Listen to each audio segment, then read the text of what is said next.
മനുഷ്യാവകാശ കമ്മീഷന്റെ ശക്തമായ ഇടപെടലിനെ തുടർന്ന് വനംവകുപ്പ് തടസ്സപ്പെടുത്തിയ കാന്തല്ലൂർ SP പുരം റോഡിൽ ഉദ്യോഗസ്ഥ സംഘത്തിന്റെ മിന്നൽ പരിശോധന.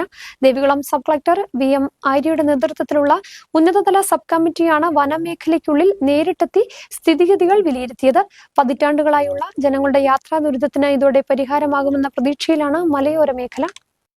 ആനമുടി ചോല നാഷണൽ പാർക്കിന്റെ വന്യതയ്ക്കുള്ളിൽ ഒളിഞ്ഞിരിക്കുന്ന ഈ കാട്ടുപാത തുറന്നുകിട്ടിയാൽ മാറുന്നത് 4 മലയോര പഞ്ചായത്തുകളുടെ വിധിയെഴുത്താണ്. കാന്തല്ലൂർ, ദേവികുളം, വട്ടവട പഞ്ചായത്തുകളെ മൂന്നാറുമായി ബന്ധിപ്പിക്കുന്ന കാന്തല്ലൂർ SP പുരം റോഡിലാണ് ഇപ്പോൾ റവന്യൂ വനം വകുപ്പ് ഉദ്യോഗസ്ഥരുടെ സാന്നിധ്യത്തിൽ നിർണായക പരിശോധന നടന്നത്. നിലവിൽ കാന്തല്ലൂരിൽ നിന്ന് വട്ടവടയിലെത്താൻ ജനങ്ങൾ 110 കിലോമീറ്ററോളം ദൂരം ചുറ്റിക്കറങ്ങണം. എന്നാൽ വനമേഖലയിലൂടെയുള്ള ഈ റോഡ് തുറന്നു നൽകിയാൽ യാത്രാദൂരം വെറും 30 കിലോമീറ്ററായി ചുരുങ്ങും. റോഡിന്റെ ആകെ ദൂരത്തിൽ 6 കിലോമീറ്റർ ഭാഗം വനം വകുപ്പ് തടഞ്ഞുവെച്ചതോടെയാണ് ജനങ്ങളുടെ യാത്രാ ദുരിതം രൂക്ഷമായത്. പ്രദേശവാസികളായ PT തങ്കച്ചൻ, സിജോ ജോസഫ്, കോയാമ്പാട്ട് എന്നിവരുടെ നേതൃത്വത്തിൽ നാട്ടുകാർ മനുഷ്യാവകാശ കമ്മീഷനെ സമീപിച്ചതോടെയാണ് കാര്യങ്ങൾക്ക് ജീവൻ വെച്ചത്. കമ്മീഷൻ നിർദ്ദേശപ്രകാരം ജില്ലാ കളക്ടർ പ്രത്യേക സബ് കമ്മിറ്റി രൂപീകരിക്കുകയായിരുന്നു. തുടർന്ന് പെരുമല ചെക്ക് പോസ്റ്റിൽ നിന്നും അടച്ചുവെച്ച ഭാഗത്തിലൂടെ വനത്തിനുള്ളിലേക്ക് സഞ്ചരിച്ച സബ് കളക്ടറും സംഘവും മത്താപ്പ് വരെയുള്ള റോഡിന്റെ നിലവിലെ അവസ്ഥ നേരിട്ട് കണ്ട് വിലയിരുത്തി. മനുഷ്യാവകാശ കമ്മീഷന്റെ ഉത്തരവിന്റെ അടിസ്ഥാനത്തിൽ കാന്തല്ലൂർ SP പുരം റോഡുമായി ബന്ധപ്പെട്ട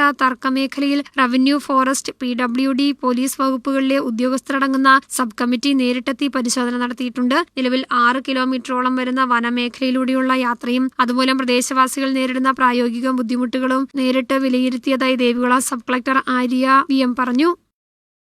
ബഹുമാനപ്പെട്ട മനുഷ്യാവകാശ കമ്മീഷന്റെ ഉത്തരവ് പ്രകാരം ജില്ലാ കളക്ടർ നിയോഗിച്ച ഒരു കമ്മിറ്റിയുടെ ഭാഗമായിട്ട് കാന്തല്ലൂർ ദേവികുളം റോഡിന്റെ ആവശ്യകതയെപ്പറ്റി പ്രദേശവാസികളുടെ അഭിപ്രായങ്ങൾ ആരായാലും ഇന്ന് ഞാനിവിടെ എത്തിയിരുന്നു.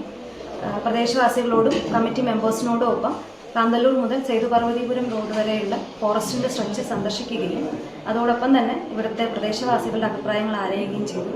അഭിപ്രായങ്ങളെ ഉൾക്കൊള്ളിച്ചും രേഖകൾ പരിശോധിച്ചും റിപ്പോർട്ട് കളക്ടർക്ക് ഉടനെ തന്നെ സമർപ്പിക്കും.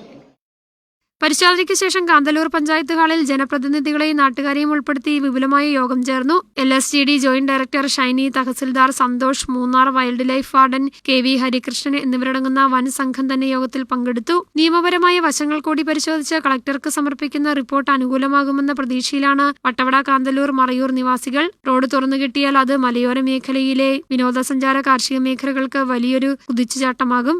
News bureau, Marayur.